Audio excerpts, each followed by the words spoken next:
All right, we're diving into a question that has fascinated and honestly divided believers for 2,000 years. Can you actually really calculate the date of Christ's return? So let's just get right to the heart of it. Is it okay, or for that matter, is it even reliable, to try and pin down the exact date for one of the most anticipated events in history and then tell everyone about it? It seems like a simple question, but believe me, it has a very, very complex past. And, this is not some newfangled internet curiosity. Oh no. This question is an ancient obsession. It's this deep theological puzzle that people have been trying to solve for, well, almost as long as the faith has existed. And the stakes? They couldn't be higher. This search for an answer has literally launched movements, it's inspired millions, and when those predictions failed to come true, it has often ended in just profound heartbreak and crisis of faith. Okay, so let's really peel back the layers on this.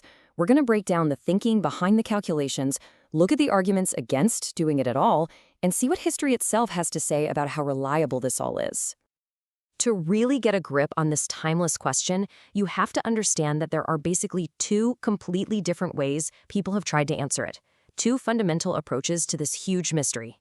You see, for centuries, this whole debate has really been dominated by two mindsets. Let's call them the calculators and the watchers.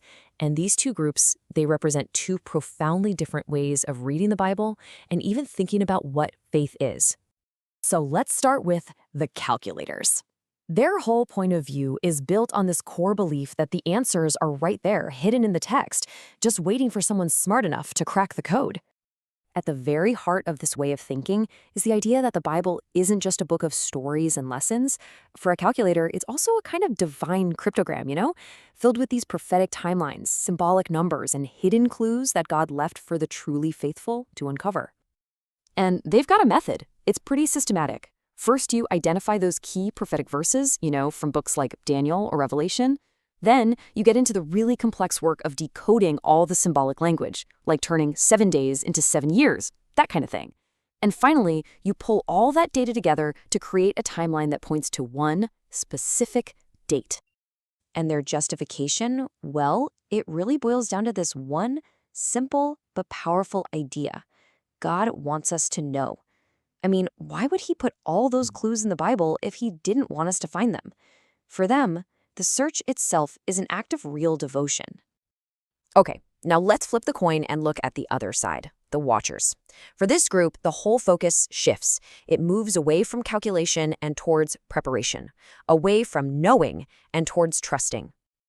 You see, the watchers, they see the Bible totally differently. It's not some cosmic puzzle you have to solve to get a date. No, for them, it's a guide for how to live a good, faithful life, right here, right now. It doesn't matter when the end is coming.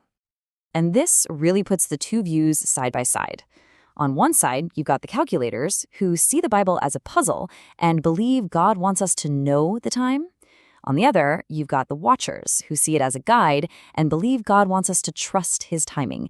It's just a totally fundamental difference. So we've kind of explored the is it okay part of the question. But now let's hit that second part head on. Is it reliable? To answer that, we really have to just look at the historical record. And man, history is just littered with examples of these big public predictions. You had the Millerite movement back in the 1840s, which famously led to the Great Disappointment. You had all those widespread broadcasts on radio and TV in the 90s. And more recently, the viral predictions that spread like wildfire on the internet in the 2010s. A very clear pattern starts to emerge. And that pattern leads us to this pretty stark number.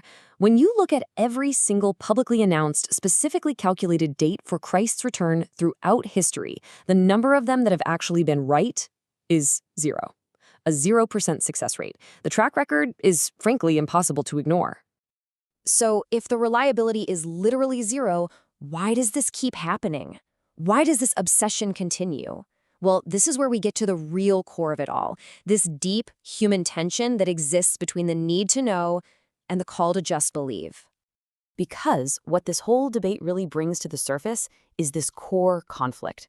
On one side, you have our very human desire for certainty, for control, for answers. And on the other side, you have this theological virtue of faith, which at its core is all about trust and surrender to something you can't control. So, at the end of the day, maybe what this whole long running inquiry shows us is something really profound about ourselves. Maybe the desire to calculate the end of the world tells us a lot more about our own anxieties and our own needs in uncertain times than it does about any secret divine timeline. And that really leaves us with a final question to chew on. Whether you're more of a calculator or a watcher, maybe the most important question isn't when the journey ends, but how you're choosing to walk the path, right here, today.